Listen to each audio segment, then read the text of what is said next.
Hello friends, मैं संतोषी स्वागत करती हूँ आपका आपके अपने यूट्यूब चैनल संतोषी क्लासेस में।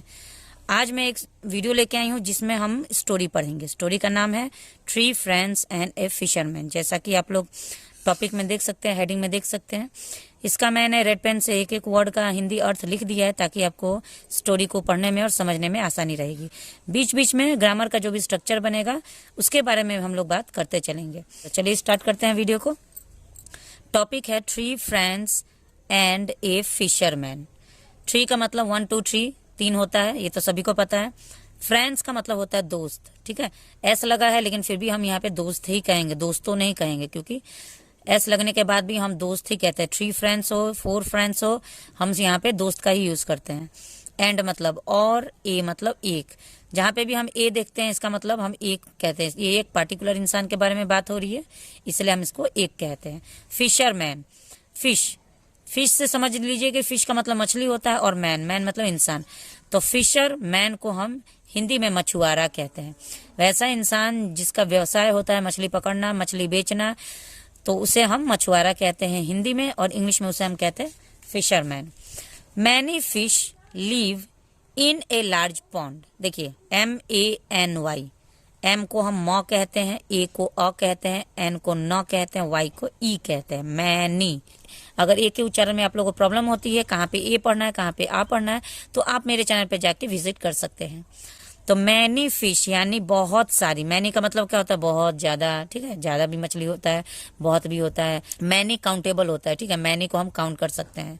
मैनी फिश, फिश का मतलब होता है मछली, तो बहुत सारी मछली। यहाँ पे क्योंकि मैनी लगाया हुआ है इसीलिए मछलियां हम कहेंगे।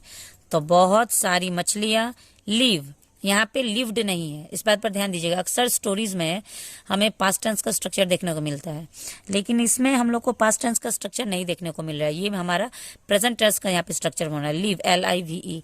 लिव का मतलब कि ये प्रेजेंट टेंस में स्टोरी है, तो यहाँ पे है का यूज होगा, था का यूज नहीं होगा। लिव मतलब रहती है, ठीक है। इन मतलब में, ए मतलब एक। लार्ज का मतलब क्या होता है? बड़ा, विशाल, ठीक है। पॉन्ड मतलब तालाब। तो ये पूरे सेंटेंस का ट्रांसलेट एक बार करके देखते हैं। Many fish live in a large pond, यानी बहुत सारी मछलियां एक बड़े तालाब में रहती है। देखिए बहुत आसान है ट्रांसलेट करना।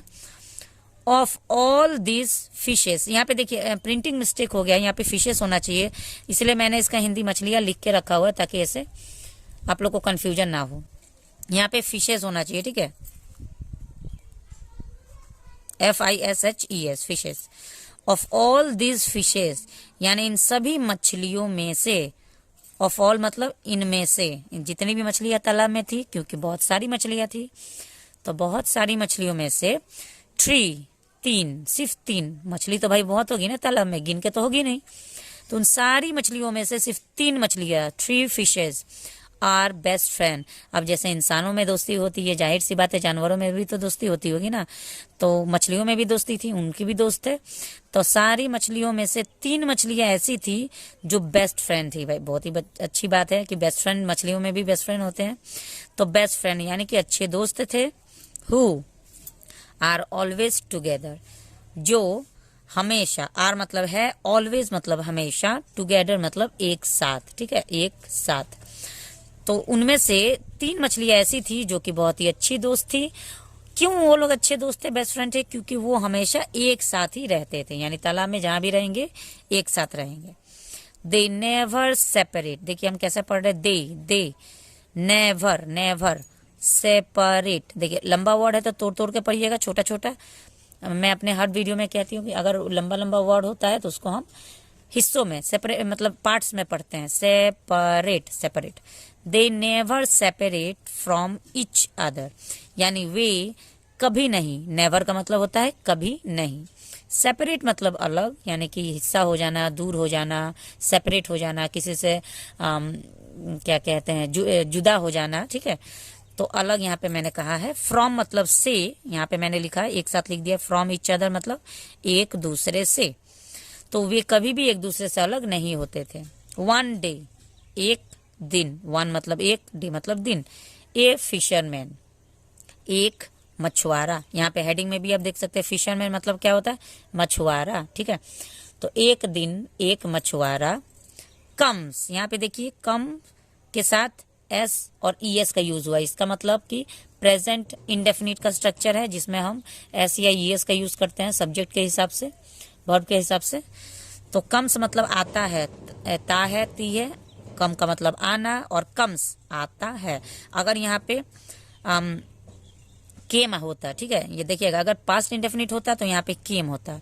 केम मतलब आता था, ठीक है, या आया था या आया।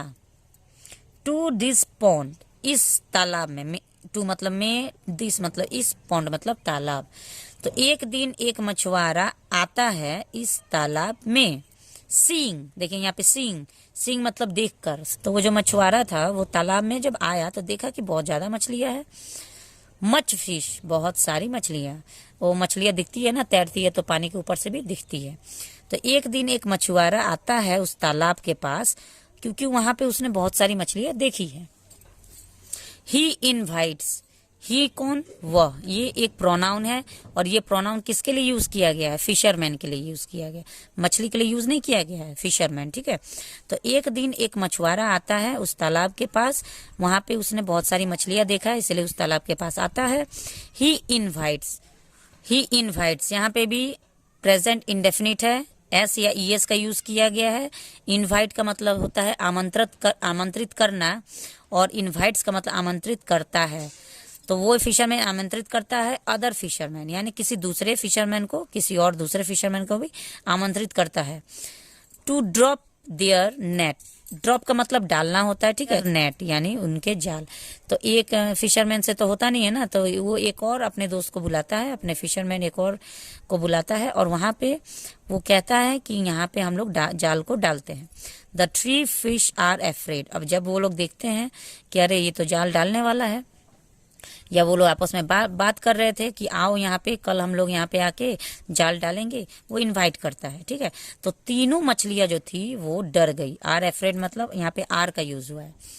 इज और आर का यूज हम प्रेजेंट टेंस में करते हैं। इज का यूज हम करते हैं जब किसी पर्टिकुलर इंसान के बारे में बात हो रहा है, किसी एक के बारे में, ठीक है। और अगर एक से ज्यादा के बारे में बात होता है, प्लूरल में होता है, तो हम आर का यूज करें। यानी कि यहाँ पे सब्जेक्ट क्या है? ज्यादा है। 3 फिश के बारे में बात हो रही है, प्लूरल है, ज्यादा है, सब्जेक्ट प्लूरल है, तो आर का यूज करेंगे। और अगर सब्जेक्ट में सिर्फ एक मछली के बारे में बात हो रहा है तो यहाँ पे हम इज का यूज करते हैं। तो मछलियां है, एफ्रेड मतलब डरी हुई या डर गई, ऑफ बीन कॉट पकड़े जाने से डर गई, यानी कि डर गई कि हम लोग पकड़े जाएंगे। एंड किल्ड सेकेंड फॉर्म है मारे जाने से, बाय द फिशरमैन, यानी कि मछुआरे के द्वारा मारे जाने से वो डर गई और पकड़े जाने से भी डर गई।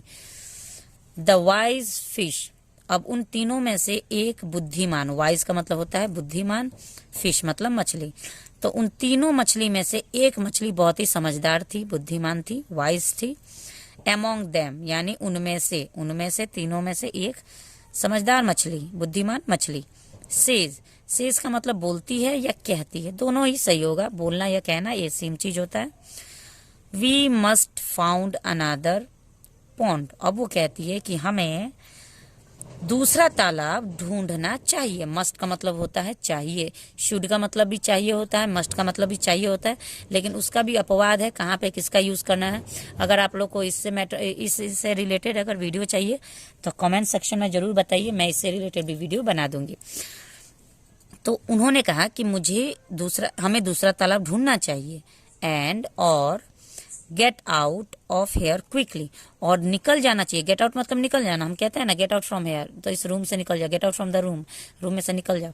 तो उन्होंने भी कहा वी शुड गेट आउट, हमें निकल जाना चाहिए, ऑफ हेयर यानी यहाँ से, क्विकली जल्दी, हमें यहाँ से जल्दी निकल जाना चाहिए और दूसरा तालाब ढूंढ लेना चाहिए। वाइल वन फिश एग्रीज, जब एक मछली, वन मतलब एक, वाइल मतलब जब, फिश मतलब मछली, तो जब एक मछली एग्री मतलब मान गई, यहाँ पे भी प्रेजेंट इंडेफिनिट है, मान गई। द अदर हेजिटेट्स, दूसरी हिचकिचाई, मतलब एक मछली, 3 मछली तो थी, 3 में से एक तो समझदार थी, उसने ये बात तीनों से कही, तो दूसरी मछली तो मान गई, लेकिन तीसरी जो थी वो हिचकिचा गई, वो बोली कि नहीं हमको नहीं लगता कि ये बात सही है। कोई भी फैसला जब कोई बोलता है तो उसको लगता है, तो ये हिचकिचाई, दूसरी हिचकिचाई। फीलिंग दैट वो ये महसूस कर रही थी, जो तीसरी मछली थी उसको क्या लगता था कि this pond is his home. उसे लग रहा था कि ये जो तालाब है वो उसका घर है। ही सेज, और वो कहता है, कौन, वो मछली कहता है, वी मस्ट नॉट, हमें नहीं चाहिए, मस्ट मतलब चाहिए, नॉट मतलब नहीं, वी मतलब हम या हमें, तो हमें नहीं चाहिए। वी मस्ट नॉट एक्ट क्वार्डली, यानी हमें, क्वार्डली का मतलब होता है कायरता, ठीक है, कायरता वाला बात नहीं करना चाहिए या कायरता वाला काम नहीं करना चाहिए। This pond is our home, यह तालाब, दिस मतलब यह, पॉन्ड मतलब तालाब, इज मतलब है, आवर होम। यहाँ पे देखिए दिस पॉन्ड यानी किसी एक तालाब के बारे में बात हो रही है, इसीलिए यहाँ पे इज का यूज किया गया है। अगर एक से ज्यादा तालाब के बारे में बात हो रही होती तो यहाँ पे आर का यूज होता। तो यह तालाब है आवर होम यानी हमारा घर। अगर आपको कोई आपके घर से निकालने के लिए कहेगा जो निकल जाओ मेरे घर में से, तो जाहिर सी बात है कि आप लोग भी थोड़ा सा हिचकिचाएंगे। तो यही चीज़ वो मछली भी हिचकिचाई और बोली कि हमें इतना कायरता वाला बात नहीं करना चाहिए, ये हमारा घर है भाई, हम अपने घर से कहाँ निकल के चले जाएंगे, किसके डर से हम अपने घर से निकल के चले जाएंगे। The other two fish try so hard, वो जो अन्य दो जो मछली थे, जो उसे मतलब जो अन्य दो मछली थे, ट्राई सो हार्ड यानी बहुत कोशिश किए, टू कन्वेंस, यहाँ पे देखिए लंबा वर्ड है कन्वेंस, कन्वेंस, ठीक है। तो अन्य दो मछली बहुत कोशिश की उससे मनाने के लिए, कन्वेंस मतलब मनाना होता है। देयर फ्रेंड, अपने दोस्त को मनाने के लिए उन्होंने बहुत कोशिश की, बट फेल, लेकिन असफल हो गए। यानी कि उन्होंने बहुत कोशिश की कि चलो भाई यहाँ से चलो, यहाँ हमें हमारे जान को खतरा है, अगर मछुआरा आएगा तो हमें पकड़ के ले जाएगा और हम मारे जा सकते हैं, लेकिन वो नहीं मानी और उनकी लाख कोशिशों के बावजूद भी वो दोनों दोस्त असफल रहे। सो इसलिए they decide to split up, इसीलिए उन लोगों ने तय किया कि वो उससे अलग हो जाएंगे, क्योंकि वो लोग बहुत ही बेस्ट फ्रेंड थे। तो इससे पहले कभी भी वो लोग अलग नहीं हुए थे, सेपरेट नहीं हुए थे, हमेशा एक साथ रहते थे। लेकिन अब जबकि उनकी बात वो नहीं मान रहा था तो उन्होंने सोचा कि अब इससे हम अलग हो जाते हैं। And go in search of a new pond, और उन्होंने जाने का फैसला किया, जाने का तय किया, जाने का फैसला किया कि वो किसी दूसरे तालाब को, नया तालाब ढूंढने जाएंगे। द नेक्स्ट डे यानी अगले दिन, when मतलब जब, द फिशरमैन अराइव्स यानी मछुआरा आता है, अराइव्स यहाँ प्रेजेंट इंडेफिनिट है, ता है, ती है, तो आता है। The fish that did not want to leave is caught and died, the fish वह मछली, दैट जो, डिड नॉट वांट नहीं चाहती थी, टू लीव यानी जाने को, तो वह मछली जो जाने को नहीं चाहती थी, इज है, कॉट मतलब पकड़ी गई, एंड डाइज और मर गई। यानी कि जो मछली अपना घर छोड़ के नहीं जाना चाहती थी वो आखिरकार मछुआरे के जाल में फंस जाती है और वो मर जाती है। स्टोरी हम लोग क्यों देखते हैं, स्टोरी हम लोग क्यों सुनते हैं? एक तो टाइम पास होता है और टाइम पास के साथ ही हम लोग को कुछ सीखने को मिलता है। छोटे छोटे बच्चे अपनी दादी से कोई स्टोरी बैठ के सुनते हैं, बोलते हैं दादी हमको स्टोरी सुनाइए, लेकिन जो स्टोरी वो सुनते हैं उन लोग को क्या मिलता है? कुछ सीखने को मिलता है। वो स्टोरी का इम्पैक्ट जो होता है दिमाग में, कुछ पॉजिटिव इम्पैक्ट आता है। अगर उसमें कुछ अच्छा होता है तो बच्चे के दिमाग में कुछ पॉजिटिव बात आती है। तो आज के स्टोरी में हमें क्या मॉरल सीखने को मिला है? Always look at the big picture. देखिए अब इस स्टोरी से हमें क्या सीखने को मिला है, एक लाइन में हम मॉरल को देख लेंगे, अब पूरी स्टोरी हमारे सामने आ जाएगी। हमेशा, ऑलवेज मतलब हमेशा, लुक देखें, एट द बिग पिक्चर यानी बड़ी तस्वीर की ओर देखें, एंड और let go of temporary attachment. देखिए अटैचमेंट मतलब क्या होता है? लगाव। हमें ना एक छोटी मोटी झूठी लगाव हो जाती है, उसी झूठी लगाव के चक्कर में हम अक्सर हानि में मतलब घाटे में चले जाते हैं, या हमें नुकसान का सामना करना पड़ता है, या हम कहीं फंस जाते हैं। तो कभी भी हमें अस्थाई, टेम्पोररी मतलब अस्थाई, अस्थाई लगाव के चक्कर में नहीं पड़ना है। और in time of crisis, in time of crisis यानी कि संकट, क्राइसिस मतलब संकट होता है, तो संकट के समय पर अस्थाई लगाव, यानी जब भी हमारे सामने संकट आता है तो उस समय हमें लगाव को छोड़ देना है। चाहे वो लगाव किसी से भी हो, किसी इंसान से हो, किसी घर से हो, किसी जगह से हो, किसी भी चीज़ से अगर हमें लगाव है और उस लगाव की वजह से अगर हमारे जान को खतरा है या हमें कुछ नुकसान होने वाला है, तो हमें उस लगाव को छोड़ देना चाहिए और हमें आगे बढ़ना चाहिए।